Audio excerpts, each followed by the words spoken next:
Yo, salut tout le monde, c'est Gata Volgar, j'espère que vous allez bien, moi pour ma part je vais plutôt bien, j'espère que vous avez passé une bonne journée, j'espère aussi que vous passez un très bon week-end. Aujourd'hui on se retrouve pour une nouvelle vidéo, donc on se retrouve pour le débrief du match FC Nantes Paris Saint-Germain, match montait pour la 9e journée de Ligue 1 Uber Eats, victoire du Paris Saint-Germain sur le score de 3-0, les buts en ce match, Ander Herrera à la 47e minute de jeu, 65e but de Kylian Mbappé sur penalty et à la 88e Pablo Sarabia inscrit le 3e but parisien et grâce à cette victoire le PSG conserve sa première place en championnat, voilà, donc avec 3 points d'avance sur Lille, 2e Lille qui joue ce soir face à l'Olympique Lyonnais. Donc on verra si les Lillois seront à égalité avec le PSG, voilà, au classement. Donc voilà, donc pour parler un petit peu de ce match face au FC Nantes, pour débriefer un petit peu ces 90 minutes. Bon, c'est vrai que 45 premières minutes, on s'est fait un petit peu chier, on va pas se mentir, c'est vrai que ça a été une première mi-temps où on s'est un petit peu ennuyé, voilà, bon, on a eu très chaud aussi, Nantes qui s'est créé des occasions très dangereuses, voilà, alors, côté parisien, on s'est créé des occasions aussi, mais franchement, c'était pas trop ça, voilà, c'est surtout il y avait trop de déchets techniques dans le dernier geste, dans tout ce qui est justesse, voilà, en termes de tout ce qui est technique, tout ce qui est passe, dans le dernier geste et tout, enfin surtout dans les 25 derniers mètres où Paris devait conclure, malheureusement. C'était soit une frappe qui était non cadrée, soit c'était une passe qui était contrée par un défenseur nantais. Donc ouais, c'était pas trop ça en première mi-temps. C'était une première mi-temps très bizarre, voilà, de la part des Parisiens. En plus de ça, Nantes ils se sont créé une occasion très dangereuse déjà en début de match avec Simon, voilà, au quart d'heure de jeu, qui a fait un peu une choupo-moting. C'est-à-dire qu'il a fait une frappe, voilà, il avait reçu un centre au second poteau. Et derrière, Simon il avait repris ce ballon, avec son pied. Alors il a fait une reprise, ok, avec son pied, mais malheureusement sa frappe a été contrée par sa propre jambe. Donc du coup ça a été une occasion un peu loupée de la part des Nantais. Voilà, donc c'était très chaud pour nous. Voilà, donc voilà, on a eu un énorme coup de chaud. Après, ils ont continué à attaquer avec Blas, avec Kolo Muani. Voilà, donc du coup, voilà, heureusement qu'on avait aussi un bon Navas. Encore une fois, heureusement que Keylor Navas est là. Heureusement qu'on a un gardien de classe mondiale, parce que ça faisait très longtemps qu'on n'a pas eu un gardien comme ça au Paris Saint-Germain.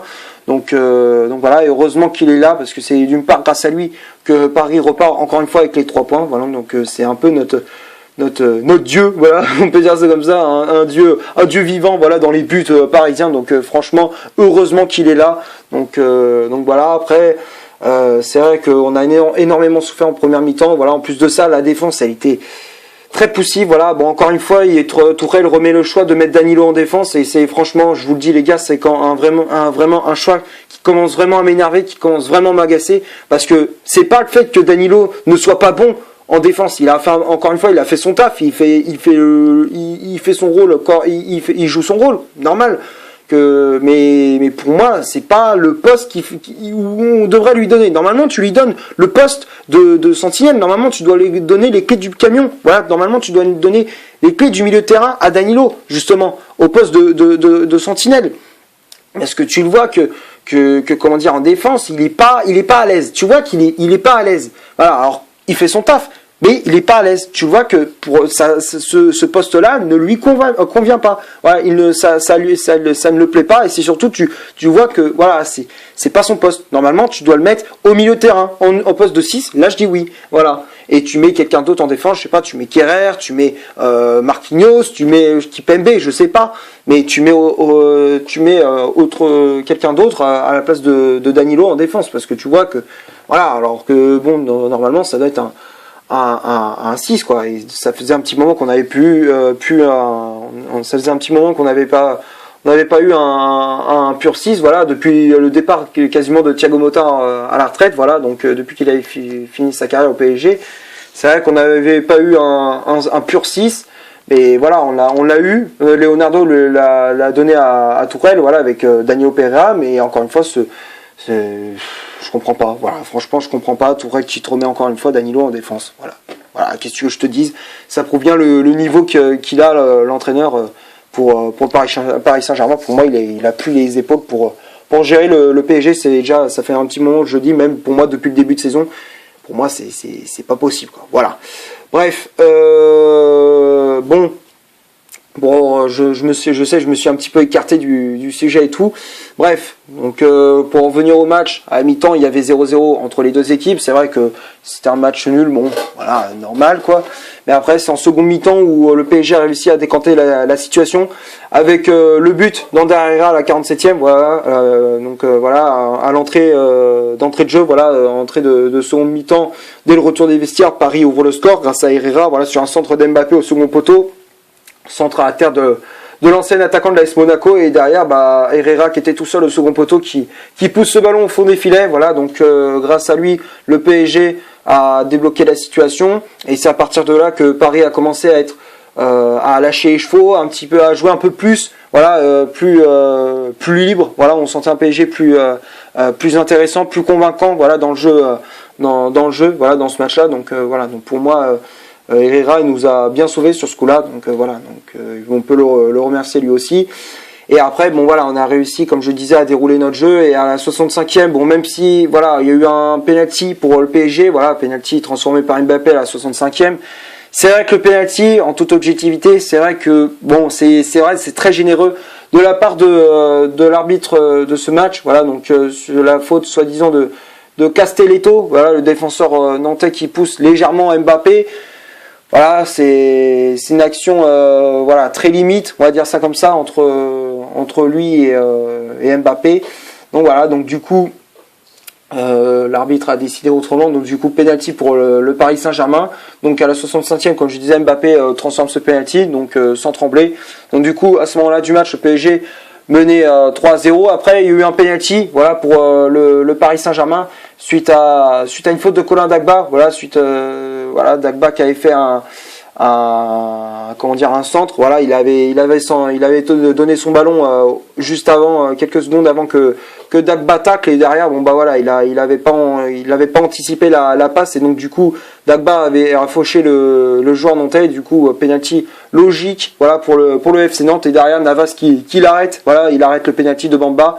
Il était parti du bon côté, voilà, le gardien parisien, donc on peut le remercier, comme je disais, pour ce match.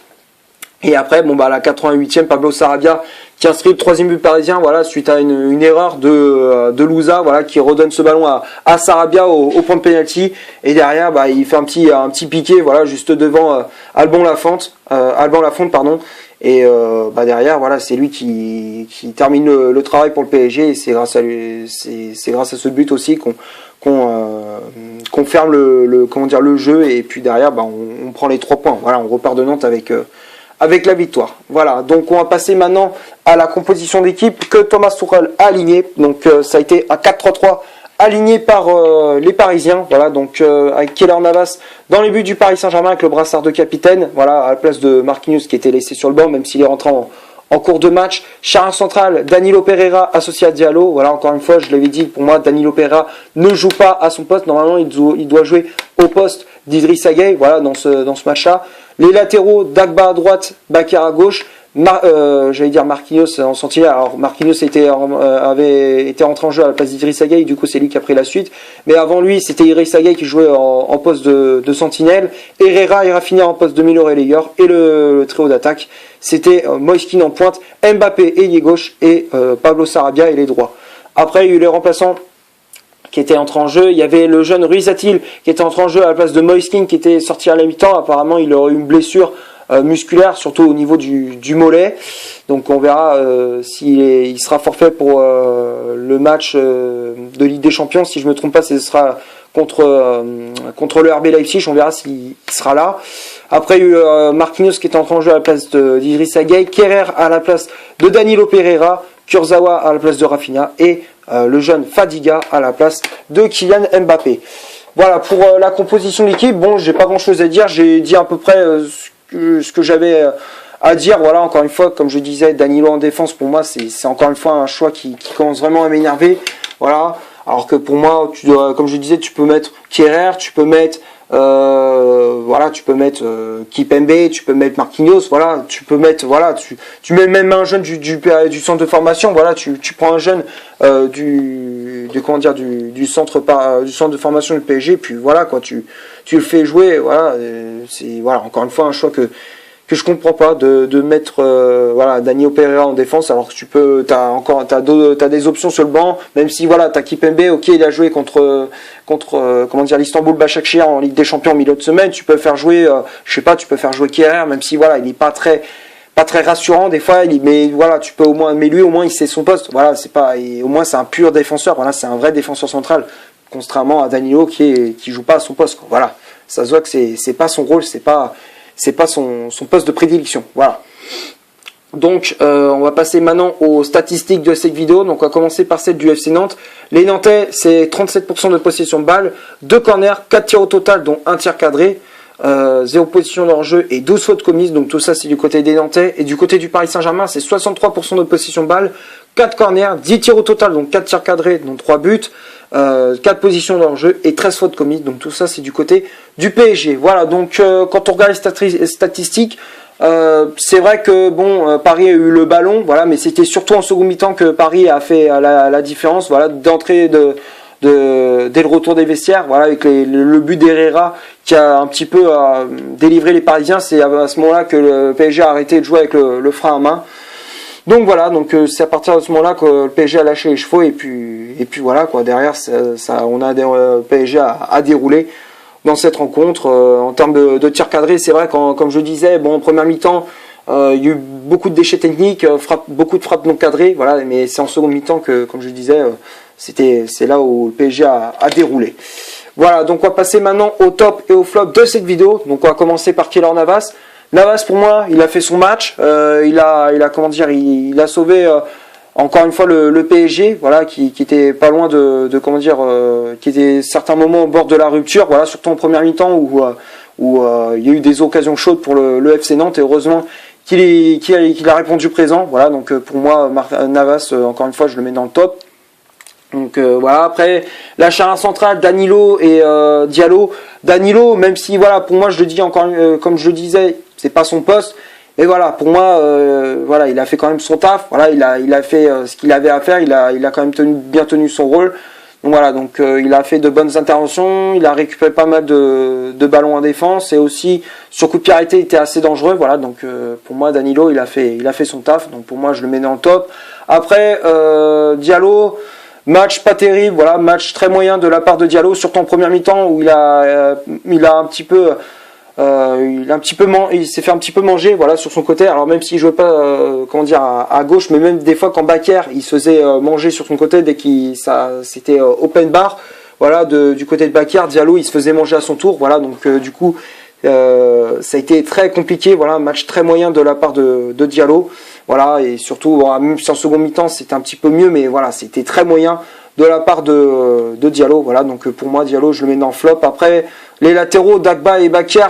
Dagba, bon, c'est vrai que ça n'a pas été, voilà, ça a pas été convaincant non plus. Voilà, c'est vrai qu'offensivement, il n'a pas énormément apporté. Défensivement, il s'est fait aussi manger, voilà, avec Simon et Kolo Muani qui se sont régalés sur son côté, voilà. Donc ça a été très compliqué pour Dagba de gérer ça. En plus de ça, il commet un penalty en second mi-temps. Donc c'est vrai, il y a eu un petit manque d'anticipation, manque comment dire, un manque d'anticipation, manque de comment dire, de vision, voilà, voilà, d'anticipation, voilà, il a pas été assez réactif pour voir qu'au dernier moment Blas il faisait la passe et du coup bah il l'a fauché et derrière c'était penalty logique. Donc voilà, et après dans ce match-là, bon là, j'ai pas trouvé vraiment convaincant. Voilà, donc pour moi Dagba je le mets dans le flop, tout comme Bakker, j'ai pas trouvé extraordinaire. Contrairement à Dijon, je l'avais trouvé correct, mais là dans ce match-là, j'ai pas trouvé extraordinaire. Voilà, il s'est fait un peu manger sur son côté lui aussi, tout comme Dagba. Ça a été ils ont fait à peu près le même match. Voilà, les situations ont été à peu près similaires pour Dagba et Bakker. Voilà, donc pour moi Bakker je mets dans le flop. Après le milieu de terrain, Idrissa Gueye, bon, Gueye qui a pas fait un mauvais match. Bon, même si voilà, des fois il s'est fait un petit peu manger aussi en première mi-temps, mais hormis ça.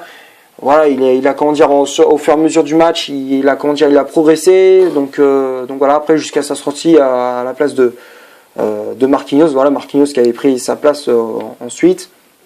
Donc voilà, après il a pas fait un mauvais match, donc pour moi je mets dans le top. Après les autres milieux, Rafinha et Herrera, les deux j'ai mis dans le top. Rafinha qui a apporté son aisance technique, même si voilà, il a en première mi-temps il y a eu un petit peu de déchets techniques, pardon.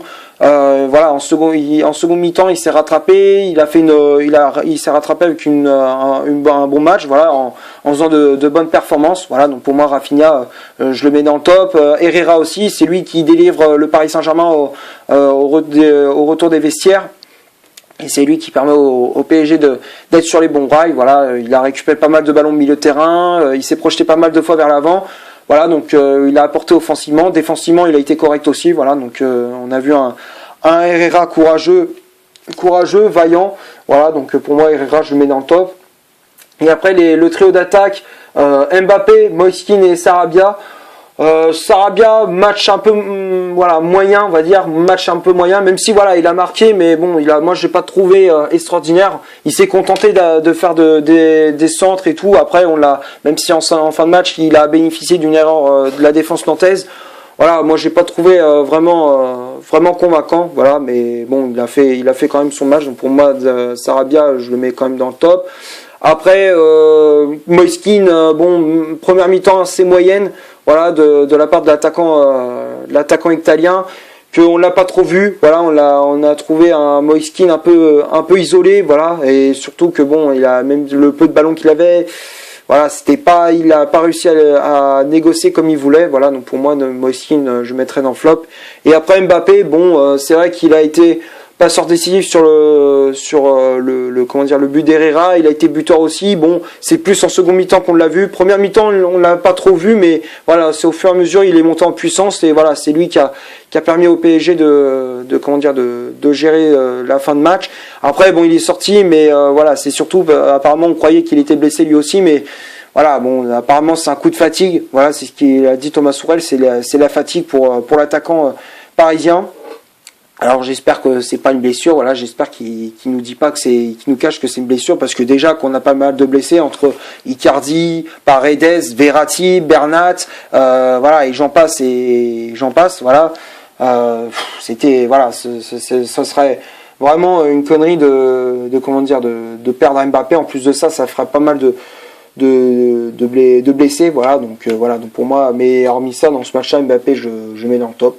Et après les remplaçants, Ruiz-Atil, Marquinhos, Kerrer, Kurzawa et Fadiga, les 5 ils ont fait une bonne entrée en jeu, voilà, surtout Ruiz-Atil qui a été très intéressant, voilà, donc il a fait une bonne entrée en jeu, il a apporté, voilà, sur son côté, il a joué, du coup lorsque Moiskin est sorti, Mbappé il a été replacé en pointe et du coup c'était Ruiz-Atil qui a joué ailier gauche, oui voilà c'est ça, ailier gauche, j'allais dire ailier droit, mais en vrai il joue à droite aussi, donc voilà.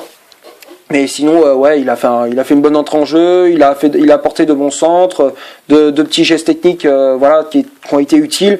Voilà, donc pour moi, Ruiz-Atil, je le mets dans le top. Après, Marquinhos, il a fait une entrée en jeu assez tranquille. Voilà, ça a été lorsqu'il est rentré en jeu, PSG, bon, ils gèrent un petit peu cette fin de match. Donc voilà, Marquinhos pour moi je mets dans le top, Kerrer aussi, et Kurzawa et Fadiga les deux aussi. Voilà, donc dans l'ensemble, les remplaçants étaient plutôt bons. Donc voilà, j'ai pas grand chose à dire. Donc pour moi les seuls flops durant cette rencontre sont Diallo, Bakker, Dagba et Moiskin. Voilà, bon pour moi c'est les seuls flops de cette rencontre. Voilà, donc c'est tout ce que j'avais à dire pour ce Nantes Paris Saint-Germain. J'espère que la vidéo vous aura plu. Si c'est le cas, vous laissez un énorme like. Tu cliques ici pour t'abonner pour rien rater de mes vidéos. Tu cliques ici pour voir une autre site. Je souhaite. N'hésite pas à rejoindre mon compte Instagram qui est dans la description. Et d'ici là, portez-vous bien. On se retrouve pour une prochaine vidéo. Ciao.